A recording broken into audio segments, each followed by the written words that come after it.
viewers, do you know what humiliation looks like in global diplomacy? It looks exactly like what played out in Switzerland during round 1 of the US-Iran negotiations. Iran's foreign minister, Abbas Araghchi, walked into the room and declined any handshake. He skipped the photo op and reportedly even stormed out mid-session moments after Donald Trump threatened to strike Iran over Hormuz. Pakistani Prime Minister Shehbaz Sharif, viewers, his expressions just cannot be missed. Just look at that, almost as if, something had hit him between his eyes. He stood there visibly rattled, while the Trump deputy and American Vice President JD Vance watched from across the table looking confused. Minutes later, it got worse. Qatar's Prime Minister walked straight past JD Vance without a glance and instead wrapped Shehbaz Sharif in a warm, photogenic hug, leaving the American Vice President standing alone with nothing but his own dignity, which was, in any case, torn to shreds. So after months of "we won the war" claims, here's what Switzerland talks actually delivered. The American Vice President snubbed twice on camera, the Pakistani Prime Minister scrambled for an excuse, and the American President, well, he just lost the narrative. Which brings me to tonight's only real question. Is Donald Trump the biggest loser of a war he started?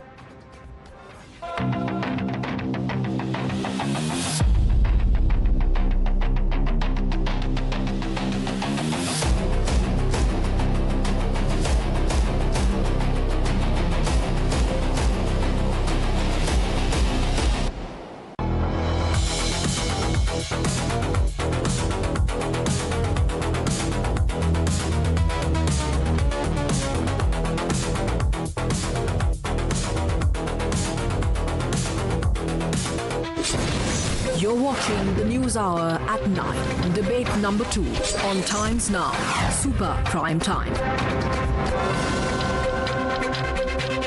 Joining the debate tonight, Abhijit Iyer Mitra, Senior Fellow at the IPCS. Also joining me, Ambassador Jeffrey Gunter, former diplomat from the US. Dr. Mohammad Amin Hazarati, Senior Researcher and International Affairs Department of Governance and Policy think tank on Iran. Well, I want to ask you, Dr. Mohammad, who do you think actually came out of this Swiss meeting declaring that there was a truce and probably a relationship that can go on to establish peace and carry the dialogue further? Well, thank you for having me. Let's be clear about what we achieved in Switzerland. In these meetings, we entered these talks under the framework of the Islamabad MOU, and the establishment of this high-level committee is a structured step forward. For Iran, I believe that the immediate priorities are clear, and they are reflected directly in the latest statements from the Foreign Ministry of Iran, and the spokesperson of the Foreign Ministry of the Islamic Republic of Iran pointed out there are now two regional issues on the table, Lebanon and the Strait of Hormuz. If it was such a big deal, then why did the foreign minister not stay back for the photo op? I mean, there was confusion and chaos all over. And that is the question I want to ask Dr. Gunter. Ambassador Gunter, it was so awkward. The Qatar Prime Minister not even shaking hands with Vice President Vance, Araghchi not even coming in for the photo op. Just what kind of a truce deal is this? Well, it's pretty obvious what kind of truth deal it is. And I've said this before on your show many times. In American justice system, it's called dead man walking. When you have a person who's walking to the gallows, who's escorted by 5 policemen and his hands are shackled. The reality is Iran has no cards to play. The Ayatollah is gone. The Navy's at the bottom of the sea. The Air Force is gone. This is the best kind of negotiation for the free world and America.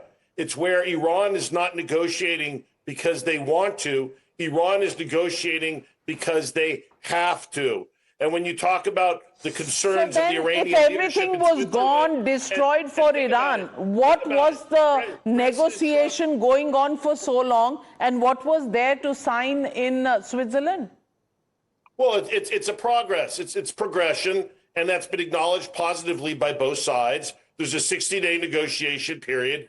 And look when we defeated Japan, did that happen overnight? No. Now, where are they? Part of the G7. When we defeated Germany, did that happen overnight? No. Now they're part of the G7. It's going to take a while to free the 91 million Iranian prisoners that have been held hostage by this radical regime. And thank God the Supreme Commander no longer exists, as well as their Navy, as well as their Air Force not flying. Okay. And this is not some simple negotiation where Iran has a lot of cards to play. Well, it was a tough negotiation to begin with, and then February 28th happened, Abhijit Iyer Mitra. What makes you smile?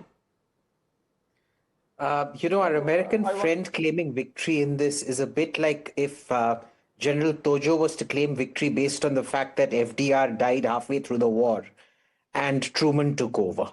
I'm sorry, that's not credible. Iran today has de facto control, sovereignty over the Straits of Hormuz. The same formulation that Obama had used, divorcing sanctions from terrorism support, divorcing sanctions from ballistic missiles, divorcing sanctions for drones is exactly what Trump has accepted. He could have done all of this way before. He chose not to do it, and he's back at square one. They're now desperate trying to push this narrative of victory. The only person I can see having won a political victory in all of this is Iran. Sure, they got hammered. They've lost militarily, but victory isn't a military concept. It's a political concept. They always knew this was going to happen. Ayatollah Khamenei was waiting in his own words for martyrdom. There is that famous speech of his from a month before when he was killed, where he himself says he was waiting for it. The Kalibaf who met him before this thing says that on several occasions he has said that Khamenei was waiting to get killed.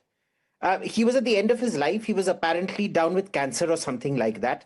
Not much hope. How did he want to go? An old man on a bed on a drip, or some glorious martyrdom which plays the Shia? Respond. Right. Well, if he really wanted to go so badly, why was he hiding like a coward and a dog in the shelters for the last 5 or 10 years?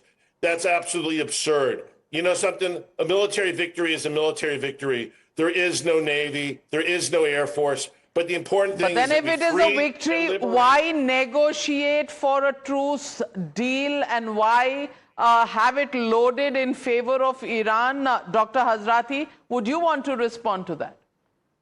Mr. Gunter is just repeating the remarks of the President Donald Trump, and I think everyone knows what is the reality. I believe that in the last months, Trump was talking about complete surrender, and as you know, the first tweet of Trump in the beginning of the war was about complete surrender, and he was inviting Iranian forces to surrender. And he was talking about demolishing Iran's regional and missiles program beside our nuclear issue.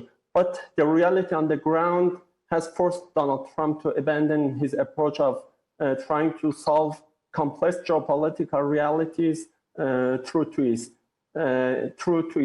He has hit a strategic dead end. As you know, the strategic tool of Iran now is the Strait of Hormuz, and Iran now has a de facto sovereignty over the Strait of Hormuz. And by I know both sides want to claim victory. We'll let them decide that. The world is watching. But these visuals, ladies and gentlemen, these visuals tell the story. When the Qatar Prime Minister comes, hugs the Prime Minister of Pakistan, and ignores royally the Vice President Vance, who's just standing maybe 4 inches away.